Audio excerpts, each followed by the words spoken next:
Ես ողջունում եմ գործարար ալիքին միացած մեր ռադիոլսողներին եւ դիտողներին։ Դուք միացել եք 106.5 հաճախականությանը։ Ես Գայա Ասոյանն եմ, եթերում խաղի կանոններ հաղորդաշարն է, որը մենք իրականացնում ենք մրցակցության եւ սպառողների շահերի պաշտպանության հանձնաժողովի հետ։ Մեր այսօրվա հյուրերը հանձնաժողովի մրցակցության վերահսկողության վարչության գլխավոր մասնագետ Մարիամ Դոխոյան, բարև ձեզ, եւ հանձնաժողովի իրավաբանական վարչության ավագ իրավաբան Միշել Գալստյան, բարև ձեզ։ Տարբեր հարցազրույցների ընթացքում դուք խոսել եք գերիշխող դիրքի չարաշահումների մասին եւ մեր ռադիոլսողներին եւ դիտողներին գուցե հայտնի չլինի թե ինչ է նշանակում այդ արտահայտությունները մրցակցության ոլորտում, ինչ է նշանակում գերիշխող դիրք, ինչպես է իրականացվում գերիշխող դիրքի չարաշահումները։ Շնորհակալ եմ շատ հարցադրման համար, եթե փորձեմ ավելի հստակ եւ պարզ ձևակերպեմ, ապա կարող եմ նշել, որ գերիշխող դիրքը այն իրավիճակն է, երբ տնտեսավարող սուբյեկտը շուկայում ունի այնպիսի շուկայական ուժ կամ կարողություն, որով կարողանում է ազդել խաղի կանոնների վրա առանց որևէ մրցակցային ճնշումների կամ դրանց սահմանափակման, ընդ որում սահմանադրության 59-րդ հոդվածի համաձայն մրցակցության սահմանափակումը, մենաշնորհի հնարավոր տեսակներ եւ դրանց սահմանափակումները եւ դրանց թույլատրելի չափերը կարող են սահմանվել միայն օրենքով հանրային շահի պաշտպանության նպատակով, սակայն շուկայում մենաշնորհ կամ գերիշխող կամ մենաշնորհ դիրքի չարաշահումը արգելվում է սահմանադրությամբ։ Այս համատեքստում պետք է նշել, որ տնտեսական գործունեության ազատությունը այն հիմնարար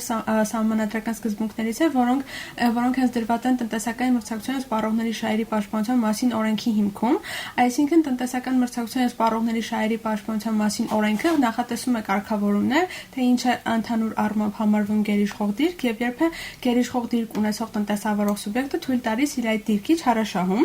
Մրցակցային օրենսդրությամբ գերիշխող դիրք տնտեսավարող սուբյեկտին գերիշխող դիրք ունեցող ճանաչելու համար կա երկու հիմնական չափանիշ, դա որակական եւ քանակական չափանիշներն են։ Քանակական չափանիշի դեպքում տնտեսավարող սուբյեկտը միանձնյա գործունեություն իրականացնելու դեպքում մեծածավալ իրացում կամ ձեռբերում ունենալու դեպքում պետք է զբաղեցնի շուկայի 1/3 մասնաբաժինը։ Երկու տնտեսավարող սուբյեկտների դեպքում դրանք պետք է կազմեն շուկայի մասնաբաժի 50%-ը, իսկ 3 տնտեսավարող սուբյեկտների դեպքում շուկայի 2/3-ը։ Իսկ որակական չափանիշին անդրադառնալով կամ այլ կերպ ասած շուկայական իշխանությանը, ապա տնտեսավարող սուբյեկտը պետք է ունենա շուկայում որոշակի ազդեցություն, փոխկապակցված այլ շուկաների հետ որոշակի ազդեցություն, շուկայի կառուցվածքն է հաշվի առնվում հանձնաժողովի կողմից, ֆինանսական կարողությունները, ինչպես նաև տեխնոլոգիական հնարավորությունները, զարգացումները եւ այլ հանգամանքներ հաշվի են առնվում հանձնաժողովի կողմից։ Ինքնին օրենքը չի արգելում գերիշխող դիրք ունենալու հանգամանքը տնտեսավարող սուբյեկտներից, այլ օրենսդրությամբ ընդհակառակը օրենքը խթանում է տնտեսավարող սուբյեկտների հաջողությունը եւ տնտեսավարող սուբյեկտի գերիշխող դիրք ունենալը երբեմն կարող է նշանակել, որ տվյալ տնտեսավարող սուբյեկտը իր հաջող ռազմավարության եւ բիզնես ծրագրերի միջոցով այդպիսի հաջողությունների է հասել, սակայն օրենքը նախատեսում է պատասխանատվություն այն դեպքում, երբ գերիշխող դիրք ունեցող տնտեսավարող սուբյեկտը իր այդ գերիշխող դիրքի չարաշահում է թույլ տալիս։ Մասնավորապես կարող եմ մի քանի օրինակներ նշել, թե ինչպես կարող է տնտեսավարող սուբյեկտների կողմից գերիշխող դիրքի չարաշահում տեղի ունենալ։ Օրինակ, չհիմնավորված բարձր կամ ցածր գներ, չհիմնավորված բարձր կամ ցածր գների սահմանում, պահպանում, գների պահպանում կամ կիրառում, խտրական պայմանների սահմանում, այդ թվում նաև գների խտրական պայմանների սահմանում տնտեսավարող սուբյեկտների կամ սպառողների համար։ Իսկ գների վերահսկողության տեսանկյունից հանձնաժողովը որևէ գործառույթներ ունի եւ որոնք են դրանք։ Նախ նշեմ, որ Հայաստանի Հանրապետությունում գործող ազատ շուկայական տնտեսության պայմաններում գինը կարգավորվում է պահանջարկի եւ առաջարկի հիման վրա։ Եվ ուսումնասիրելով հանձնաժողովի լիազորությունները, դերը եւ գործառույթները, կարող ենք այն եզրահանգման գալ, որ հանձնաժողովը ոչ թե իրականացնում է գնի սահմանման հետ առնչվող որևէ լիազորություն, այլ ընդամենը հանձնաժողովը վերահսկողություն է իրականացնում գների հետ կապված, այսինքն այն դեպքում, որոնք կարող են դրսևորվել իրավախախտման տեսքով, այսինքն այն դեպքում, երբ տնտեսավարող սուբյեկտների կողմից հանձնաժողովը բացահայտում է, որ սահմանվել է օրինակ չհիմնավորված բարձր կամ չհիմնավորված ցածր գին կամ գները պահպանվել են կամ սահմանվել են եւ այդպես կիրառվել են չհիմնավորված եղանակով, ապա հանձնաժողովը դրանք կդիտարկի որպես մրցակցային իրավախախտում եւ վերահսկողություն կիրականացնի։ Իսկ այդ մրցակցային իրավախախտումների դրսևորումները երկուսն են՝ հակամրցակցային համաձայնություն կամ գերիշխող դիրքի չարաշահում։ Ընդ որում, խոսելով չհիմնավորված բարձր կամ ցածր գներից, հարկ եմ համարում նշել, որ չնայած որ չհիմնավորված բարձր գնի դեպքում տնտեսավարող սուբյեկտների դերակատարությունը այն է լինելու, որ դուրս են մղելու շուկայից իրենց մրցակիցներին, չհիմնավորված ցածր գնի դեպքում չնայած որ սպառողների համար դա կարող է թվալ որպես լավ իրավիճակ, այնուամենայնիվ դա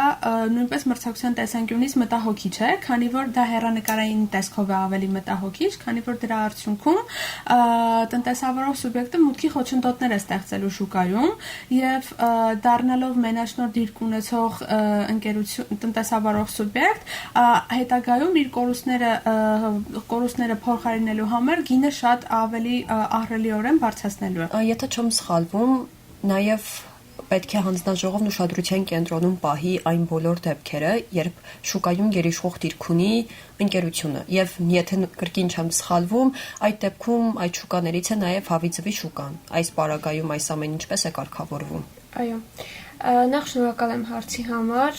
նշեմ, որ հանձնաժողովի կողմից բարբերաբար իրականացվում են ուսումնասիրություններ հավիձվի շուկայում, հաշվի առնելով վերջինիս լայնորեն կիրառման հանգամանքը, ինչպես նաև այն փաստը, որ հավիձուն հանդիսանում է առաջին անհրաժեշտության ապրանք։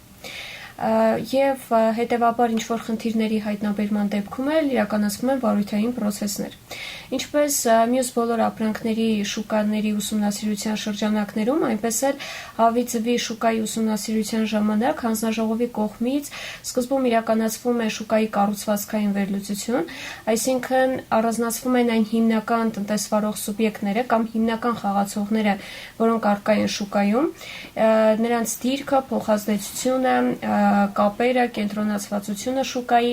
արդյոք առկա է շուկայում գերիշխող դիրք ունեցող ընկերություն թե ոչ, որից հետո արդեն իրականացվում է առավել խորքային վերլուծություն գների ու ծախսերի համադրության տեսանկյունից։ Հավիձվի շուկայում իրականացված ուսումնասիրության շրջանակներում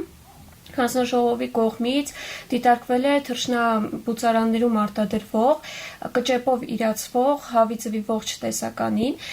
ինչը կարևոր է շուկայի ամբողջական պատկերը հասկանալու տեսանկյունից,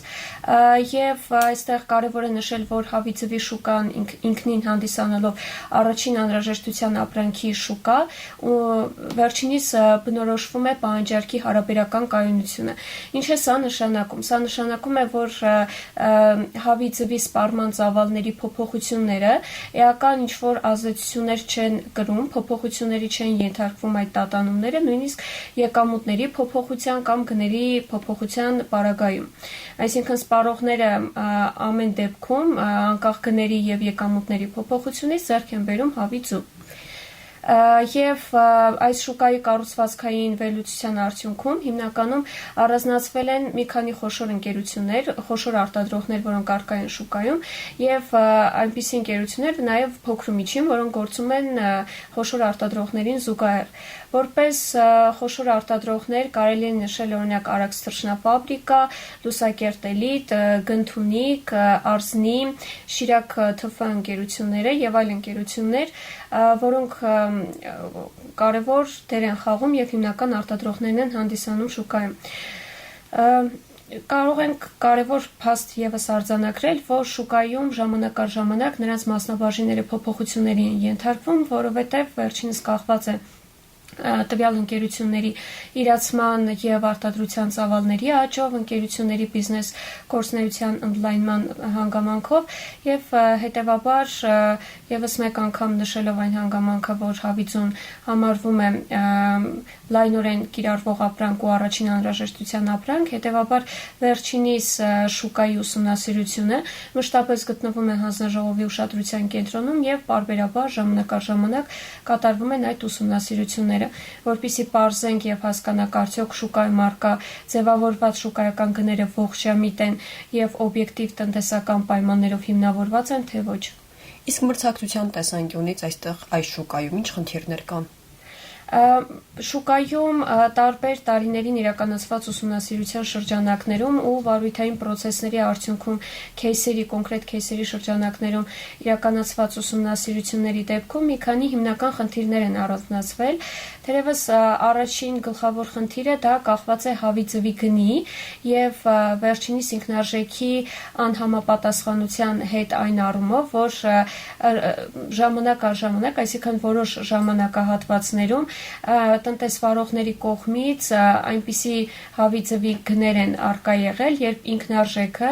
անհամեմատ բարձր է եղել իրացման գնից, այսինքն խոսքը այս դեպքում դեմպինգային գների մասին է, եւ եղել են նաեւ հակառակ դեպքերը, երբ տնտեսավարող սուբյեկտները հավիծուն իրացրել են անհիմն բարձր գներով։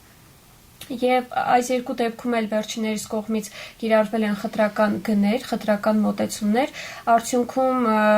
առաջինի դեպքում բարձր գների դեպքում անմիջական ազդեցությունը կրել է սպառողը, որը ձեռք է բերել բարձր գնով ապրանքը եւ խախտվել է գին որակ հարաբերակցությունը, իսկ երկրորդ դեպքում, երբ խոսում ենք դեմպինգային ցածր գների մասին, այս դեպքում սպառողներին համար առաջին սկզբում առաջանում են դրական երևույթներ, որովհետեւ սպառողը այդ ապրանքը ձեռք է բերում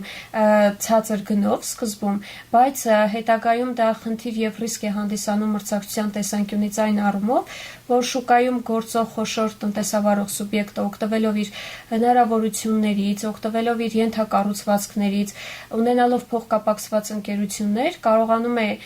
գինը լավ իջեցնել եւ նման գնային ճնշման պարագայում շուկայից դուրս են գալիս այլ տնտեսվարող սուբյեկտները, որից հետո վերջինս խթանում է գինը բարձրացնում արդեն ոչ մրցակցային պայմաններում։ Այս մասով նաև կարելի է առանձնացնել երկրորդ խնդիրը,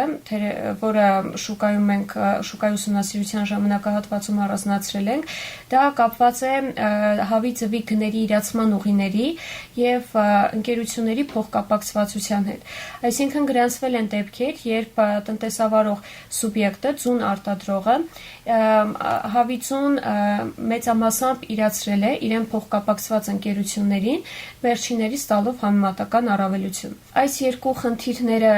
ինչու են դառնում առավելապես կարևոր, որովհետև հավիծուն նաև հանդիսանում է մարկերային ապրանք, ինչ է սա նշանակում։ Սա նշանակում է, որ հավիծուն բացի որպես սպառման ապրանք լինելուց, հանդիսանում է որպես գործիք միջոց սպառողների ներգրավման եւ այլ ապրանքների մասով եկամուտների բարձրացման ու վերջիններիս վաճառքի խթանման համար։ Այսինքն խոշոր բիզնեսը, գերիշխող դիրք ունեցող բիզնեսը, օգտվելով իր հնարավորություններից, իր հետ փոխկապակցված ընկերությունների ուժեղ դիրքից, կարողանում է ապրանքը հավիծուն շուկաներում ներկայացնել առևտրային օբյեկտներում ցածր գնով, ինքնարժեքից ցածր գնով եւ դրա հետ մեկտեղ սպառողների համար նախընտրություն է առաջանում հավիծուն ձեռք բերել այդ առևտրային օբյեկտներից ավելի ցածր գնով, այո, եւ արդյունքում վերջիններս բացի հավիծուն ձեռք բերելով ձեռք են բերում նաեւ այլ անհրաժեշտ ապրանքներ, արդյունքում ստացվում է, որ այլ ապրանքների մասով վաճառքները նույնպես խթանվում են։ Ուսումնասիրությունների արդյունքում հավի ձվի շուկայում արդյոք հանձնաժողովը գերիշխող դիրքի չարաշահման դեպքեր է արձանագրել։ Այո, արձանագրվել են մի շարք դեպքեր, ինչպես նախկինում, այնպես էլ շարունակվում են արձանագրվել դեպքեր, եւ նախ նշեմ, որ յուրաքանչյուր քեյսի շրջանակներում հանձնաժողովի կողմից սկզբնական փուլում տեղի է ունենում տվյալների հավաքագրում, որից հետո կատարվում է հանձնաժողովի կողմից հաշվարկվում է հավի ձվի ինքնարժեքը, համեմատվում է ընկերության կողմից ներկայացված տվյալների հետ եւ հետո կատարվում է վերլուծություններ։ Դրան զուգահեռ նաև ուսումնասիրվում է շուկան, շուկայում գերիշխող դիրք ունեցող ընկերությունների առկայությունը եւ վերջիններիս վարքագիծը։ Հիմա դիտարկված կոնկրետ քեյսերի շրջանակներում գլխավոր խնդիրը, որ առանձնացվել է կոնկրետ քեյսի շրջանակներում, եղել է դեպք, երբ տնտեսավարող սուբյեկտը հավի ձվի ինքնարժեքը հաշվարկելուց ներառել է միայն ուղղակի ծախսերը, իսկ անուղղակի ծախսերը հավի ձվի ինքնարժեքի հաշվարկի մեջ չի ներառել։ Սա ինչու է խնդիր հանդիսանում, որովհետև նման պարագայում մենք ստանում ենք հավի ձվի ոչ ամբողջական ինքնարժեք ու արհեստականորեն վերջինիս ինքնարժեքը իջնում է։ Այսինքն ոչ ամբողջական պատկեր է ծախսերի բաղադրիչների առումով ստացվում։ Նման պարագայում էական մրցակցային խնդիրներ են առաջանում, որովհետև անուղղակի ծախսը իր մեջ ինչ ծախսեր է ներառում է վարչական ծախսերը, որը վարչական ապարատի աշխատավարձ կարող է լինել գրասենյակային եւ կոմունալ ծախսեր, կարող է ներառել ֆինանսական ծախսերը, ինչպես նաեւ մարքեթինգային, գործուղման հետ կապված այլ ծախսերը, որոնք անմիջականորեն կապված են արտադրության գործընթացի հետ եւ խթանում են, այսպես ասած, արտադրական գործընթացը, առանց որոնց անհնար է իրականացնել արտադրությունը։ Նման պարագայում հանձնաժողովի կողմից իրականացվել է ինքնարժեքի հաշվարկ, որում ներառվել են ոչ միայն ուղղակի ծախսերը, այլ նաև իրականացվել է անուղղակի ծախսերի համամասնորեն բաշխում միավոր հավի ձվի վրա։ Արդյունքում ստացվել է հավի ձվի ամբողջական ինքնարժեք, որը իր մեջ ներառում է վերջինիս վրա կատարվող ամբողջ իրական ծախսը եւ այս դեպքում կարևոր է նշել, որ ոչ միայն տվյալ кейսի շրջանակներում, այլ նաև մյուս բոլոր кейսերի դեպքում ոչ թե կիրառվում է միայն մեկ մեթոդ, այլ հանձնաժողովի կողմից իրականացվում է նաև լրացուցիչ հաշվարկներ այլ մեթոդների կիրառմամբ, որոնք հնարավորություն են տալիս պատկերը բազմակողմանի հասկանալ։ Եվ կոնկրետ кейսի շրջանակներում առանձնացված խնդիրը դա փոխկապակցվածությունների մասով է եղել, ինչպես նշեցի արդեն, այսինքն տնտեսավարող սուբյեկտը ունենալով ֆինանսական կարողություն եւ ունենալով փոխկապակցված ընկերություն առևտրային ցանցերի մասով եւ այլն, օգտվելով վերջիներից ուժեղ դիրքից ու զարգացած ենթակառուցվածքներից, հավիձուն վաճառել է ցածր գնով միայն վերջիններից մեծամասամբ ու արդյունքում նրանց համար ստեղծել է համեմատական առավելություն շուկայում այլ մրցակիցների համեմատ, այսինքն ստացվել է այնպես, որ ոչ հավասար պայմաններ են առաջացել, ինչով արդեն խախտվել է մրցակցությունը շուկայում եւ շուկայում գործող մյուս տնտեսավարող սուբյեկտների իրավունքների խախտում։ Այո։ Այսքան խոսեցինք գերիշխող դիրքի չարաշահումներից, ի վերջո կա պատասխանատվություն դրա համար եւ եթե այո, ինչպես են կրում պատասխանատվություն։ Իհարկե, բազմիցս քննարկել ենք հենց եթերներում, թե հանձնաժողովը պատասխանատվության ինչ միջոցներ է կիրառում տնտեսավարող սուբյեկտների նկատմամբ, ինչպես արդեն իսկ նշել ենք, տնտեսավարող սուբյեկտների նկատմամբ հանձնաժողովը իրավասու է որպես պատասխանատվության միջոց տալ նախազգուշացում կամ նշանակել տուգանք, եւ հանձնաժողովը այս լիազորությունները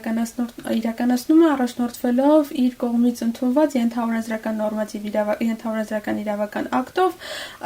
որը տուգանքի մեթոդաբանության եւ հաշվարկման վերաբերյալ պատասխանատվության միջոցի ենթարկման եւ տուգանքի մեթոդաբանության հաշվարկման վերաբերյալ կարգն է։ Ինչպես նշվում է օրենքի համաձայն, արդեն իսկ ասացի, որ հանձնաժողովի եւ ընդհանրապես օրենքի կողմից ոչ թե իրավախախտում դիտարկվում է որպես գերիշխող դիրքը, այլ գերիշխող դիրքի չարաշահումը եւ օրենքի համաձայն գերիշխող դիրքի չարաշահման համար տվյալ տնտեսավարող սուբյեկտը կարող է պատասխանատվության ենթարկվել մինչև իրավախախտումանը նախորդող տարվա հասույթի 10%-ի չափով։ Կարող է թվալ, որ դա շատ չնչին գումարի մասին է խոսքը գնում, բայց ընդհակառակը, հաշվի առնելով, որ վերջիններս ունեն մեծ հասույթ այս ոլորտում, նրանց հիմք ընդունելով նրանց հասույթը եւ կիրառելով նրանց նկատմամբ 10% կարող է շատ ահռելի թիվ դառնալ։ Ընդ որում կարող եմ շեշտել, որ գերիշխող դիրքի չարաշահումը որպես իրավախախտում դասակարգվում է հենց առանձնապես ծանր իրավախախտումների շրջանակին, ուստի եւ նախատեսված է մինչեւ 10%-ի չափով պատասխանատվություն, ընդ որում բացառվում է ընդհանրապես տնտեսավարող սուբյեկտների նկատմամբ նախազգուշացման կիրառումը այս դեպքերում, եթե մյուս դեպքերում որոշակիորեն հնարավոր է, ընդ որում այն պարագայում, երբ հանձնաժողովը տեսնում է, որ կատարված իրավախախտումը եւ դրա շուկայում ունեցած ազդեցությունը չի համապատասխանում տուգանքի չափի հետ, կարող է կիրառել համապատասխանեցում, բարձրացնելով կամ համապատասխանաբար նվազեցնելով տուգանքի չափը, ինչպես նաև հանձնաժողովի իր կողմից իրականացվող վարչարարության ընթացքում ուսումնասիրում, ինչպես նաև տնտեսավարող սուբյեկտները եւս իրենք ներկայացնում են այն մեղմացնող կամ ծանրացնող հանգամանքները, որոնք կարող են էական ազդեցություն ունենալ տուգանքի հաշվարկման չափի վրա։ Ինչպես կոլեգաս նշեց, ձվի շուկան մշտապես գտնվում է հանձնաժողովի ուսումնասիրության կենտրոնում եւ ուշադրության կենտրոնում, ուստի թե 2019, թե 20, 21, 22 թվականներին մշտապես իրականացվել են ուսումնասիրություններ եւ մի շարք վարույթներ են իրականացվել, որոնք հասանելի են հանձնաժողովի պաշտոնական կայքում, դրանք բաց են եւ բոլորը կարող են դրանց ծանոթանալ։ Դրանք մեծամասամբ այս պահին գտնվում են դատական փուլում, բողոքարկվել են, վիճարկվել են տվյալ ընկերությունների կողմից, չնայած ունենք արդեն իսկ դատական ակտեր, որոնցով հաստատվել է տվյալ տնտեսավարող սուբյեկտների կողմից իրենց խախտումները հաստատվել են, բայց դեռևս ունենք դատական գործեր, որոնք ընթացքի մեջ են եւ սպասում ենք իրենց վերջնական ակտերին։ Շնորհակալություն։ Հիշեցնեմ ռադիո լսողներին եւ դիտողներին, որ դուք միացել եք 106.5 հաճախականությանը եւ լսում եք խաղի կանոնները։ Ես Գայա Ասոյանն եմ, կհանդիպենք։